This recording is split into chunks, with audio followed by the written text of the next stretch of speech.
Hi guys, welcome back to my channel, and for those of you that are new, my name is Marissa, also known as Homemaking with Marissa. Today's video is going to be the DIY transformation of my kitchen.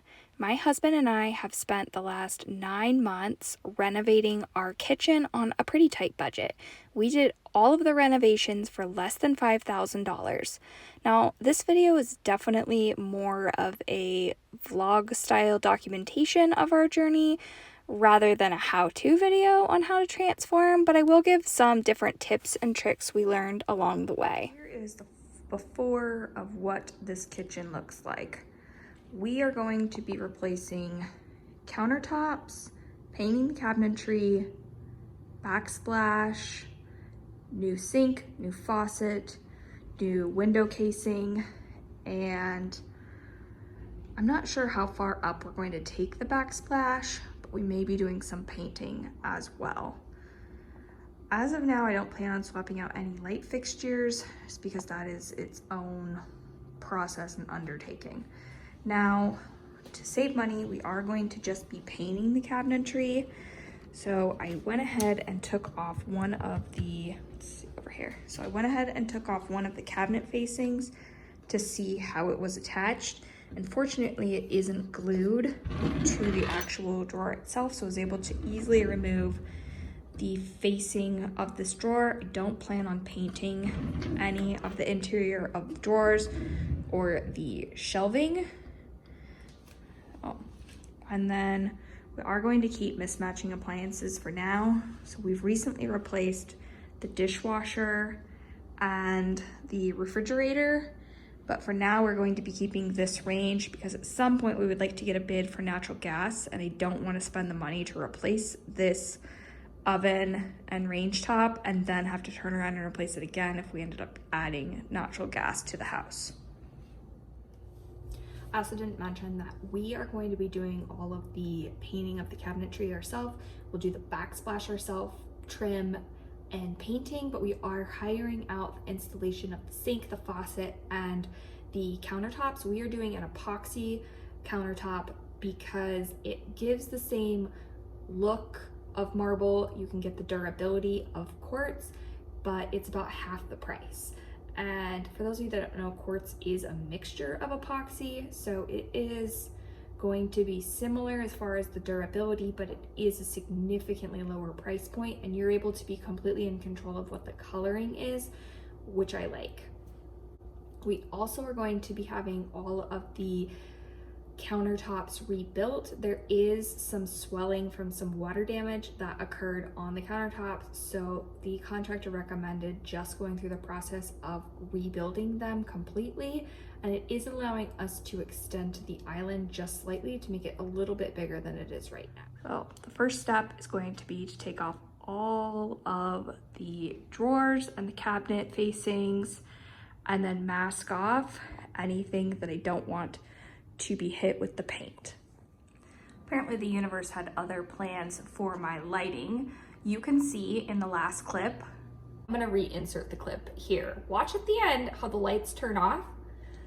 So that was not just the light burning out, that was the light fixture going out in the ceiling of my kitchen. Rather than spending the money to replace a light fixture that I have not liked, we are going to instead swap it out for some LED recessed lighting. We are very fortunate that we have extremely handy family members. I'm convinced that there's nothing my father-in-law can't do to a house. He's just unbelievably inclined in that area. So he is going to come over and he is going to swap out that hideous overhead light for recessed lighting in the kitchen. We are gonna go pick out new lighting, we're gonna measure, and he said just to put painter's tape on the ceiling where I wanted the cans to go. That's the first step in this kitchen reno process.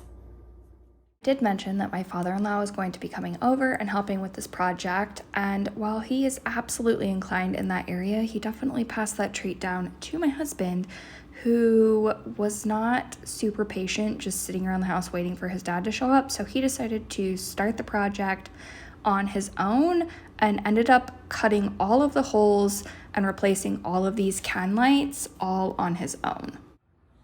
We have all 6 holes drilled out and the wires fed through. We also tested that the can worked in the original light source to make sure that we had set it up correctly. So now we just connect the wires to the rest of the cans and put them into the ceiling. My husband and I were both quite surprised at how easy it was for him to do this project. He was able to swap out all of these lights in an afternoon. It really only took a couple of hours to drill out the holes and put in the new light fixture. Moment of truth. Oh! Once the lights were finished, we circled back to taking all of the cabinet and drawer facings off and then beginning the daunting process of sanding all of the fronts of the cabinets on the island. Now you can see in this clip that we did end up adding 3 additional lights. Once we'd lived in the space for a couple of days, we realized that it really could be a little bit brighter, and adding these extra row of recessed lighting really did complete the space. Our cabinetry is not solid wood, and it was recommended by a local paint shop that we should sand every surface with a 220 grit sandpaper to make sure that we roughed up the surface, made it super abrasive and more likely for the primer and later on for the paint to stick. Now, this is where we had the first misstep. Some of the cabinets, I took all of the items out because it was minimal. In other cabinets, I did not do this and ended up with a real mess on my hands. By not removing the items, we then had to take them out before we masked everything off to paint and clean off everything that was inside of our cabinetry. So, learn from my mistake and definitely take everything out of your cabinets before you start the sanding process. I vividly remember when I took this pan out of my kitchen thinking that I had probably just made a colossal mistake by sanding all of these cabinets. I was terrified that the paint was not going to end up looking good and wasn't going to adhere to the surface. We had pretty mixed reviews on whether or not it was recommended for us to paint these in the first place, but we decided to just bite the bullet and keep going with the project. We did have sawdust in every single nook and cranny of this kitchen. So we took a minute to just go through, vacuum everything off, wipe off the surfaces before we moved out the refrigerator. We did want to move the refrigerator into the main living space in the house so that we would have access to it during the painting process.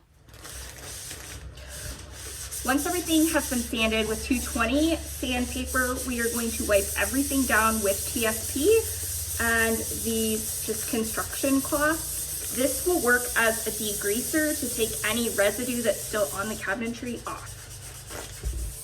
Maybe I should make sure this can touch my skin.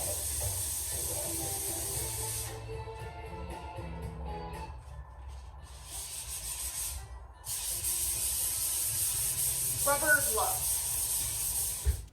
Here was mistake number 2. I admittedly am not very good about reading the directions on things before I just dive into a project.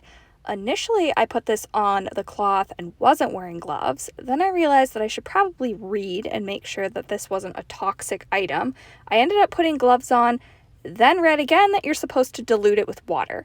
So I ended up putting this into a bucket with a water TSP combo and then wiping off every surface of our cabinetry to make sure that I got off any of the sanding residue.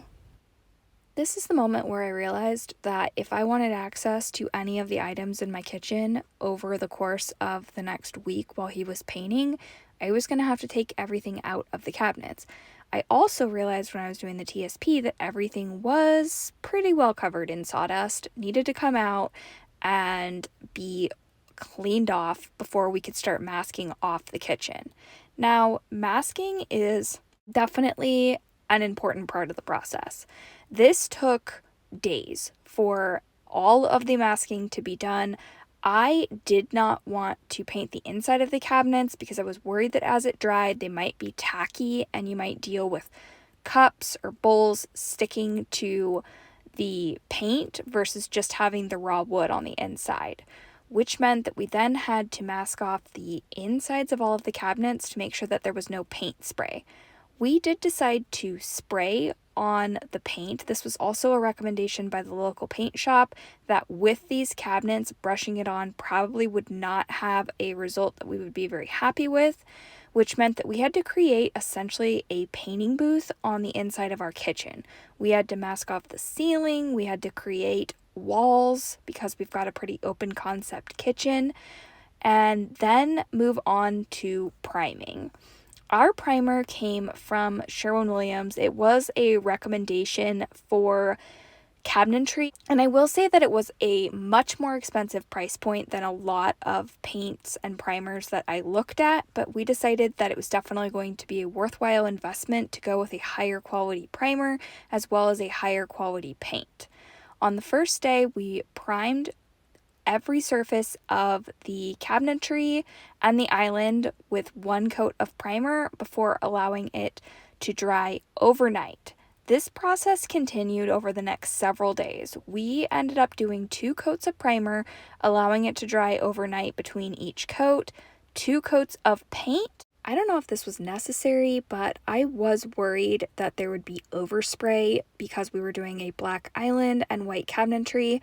So we ended up doing the first coat of paint on the island. This is Black Magic by Sherwin-Williams. And again, we went with a higher grade paint to make sure that it would be self-leveling and wouldn't have any issues with it running. Once we did 2 coats of paint, allowing it to dry overnight between each coat, we moved on to doing the white section of the cabinetry. This is just pure white by Sherwin-Williams. I didn't have any tint added to it. This entire process ended up taking, I think, 6 days of painting. We did 2 days of primer painting, 2 days of painting the island, and then 2 days of painting the white cabinetry. And that meant that we were without a kitchen for almost a week, which was definitely a bit of a challenge since we are a family of 5. But overall, I would say that it is absolutely worth it to mask everything off, remove access to your kitchen, and create a painting booth and do a spray gun versus painting on the cabinets with a brush or rollers. It's so funny to me to watch this because I think that this video at this point is maybe 10 minutes long, when in reality this process took forever. We put everything back in the cabinets and then left the drawer facings sitting in a corner for about a month. Now we are going to work on all of the cabinet facings. I am going to take off all the hardware. We're going to try to spray paint these black versus buying all new hinges. I did buy new pulls, so I will link those in the description box down below. I got them off of Amazon. Once again, even though spraying is definitely a lot of work, we knew that that was probably the best way to handle the drawers and cabinet facings as well. My husband put eye hooks into the tops of each drawer and cabinet and then hung them from the top of the ceiling so that they would be able to dry. He also created a makeshift painting booth inside of our garage, and again did the process of doing 2 coats of primer and 2 coats of paint for each drawer face and cabinet face. We decided to only put the cabinet facings back on the upper cabinets and wait on the lower cabinets because we knew we were getting new countertops and didn't want to take any chance on the fronts getting banged up during the installation process. As I mentioned at the beginning of the video, these are epoxy countertops, which means that the design is something that's custom made. I knew that I wanted an undermount sink, and I went with a black sink and a matching black faucet because I thought that that would add a nice contrast with all of the white. Both the faucet and the sink came off of Amazon, and again, anything that I can provide links to, I'll go ahead and include in the description box down below. Next was tile. I did take a poll on my Instagram showing a bunch of different tiles I was looking at, and I ended up going with pickets, which I actually think was what received the fewest votes, but I have always liked the way that pickets look, and I also decided that it would probably look best to have them running all the way up to the soffits instead of having it stop midway up the wall. I do feel like that was the right choice in the end, and it created a more cohesive look. The tiles did extend slightly behind the refrigerator just so that there wouldn't be any obvious seams. And next was grouting. Now, our contractor that installed the countertops left 2 random boxes of grout at our house, and grout is something I had no idea how many different shades of gray grout that there are. So to make the process easier, I just picked my favorite of the 2 that the contractor left, and that is what we went with. It came from Home Depot, and I cannot remember the exact name of it, but if I'm able to find it, I will try to put that in the description box down below. Grouting actually was a fairly simple process. He was able to get all of the grouting done in one afternoon. All right, our house is actually getting painted currently, which is why the window is all masked off. I did decide to swap out, initially I was gonna leave these outlets white. I thought that they would look better and accent the sink and the knobs if I swapped them out to black. So my husband replaced all of the electrical switches with black inserts and black trim as well. We also redid the window casing, and we still need to add some caulking and do some sanding and some painting, but I like how it fills in the gap above the window.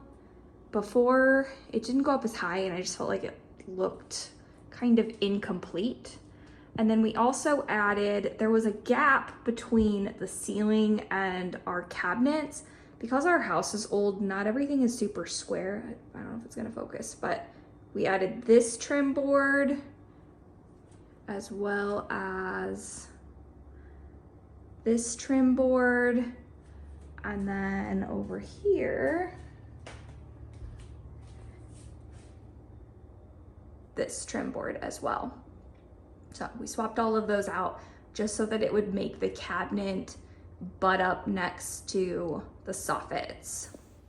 I really wanted to focus on making the island pop, which is why I ended up painting it a different color, and then I went with different colored knobs as well.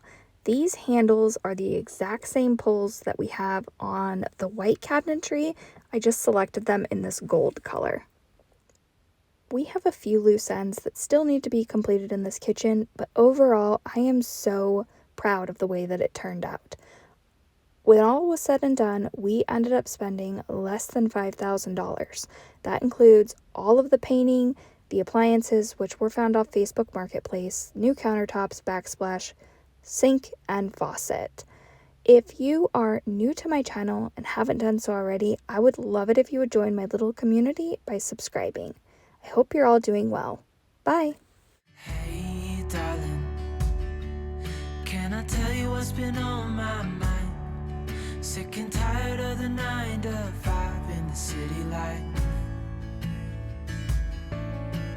Hey, darling, we could get out of town, see the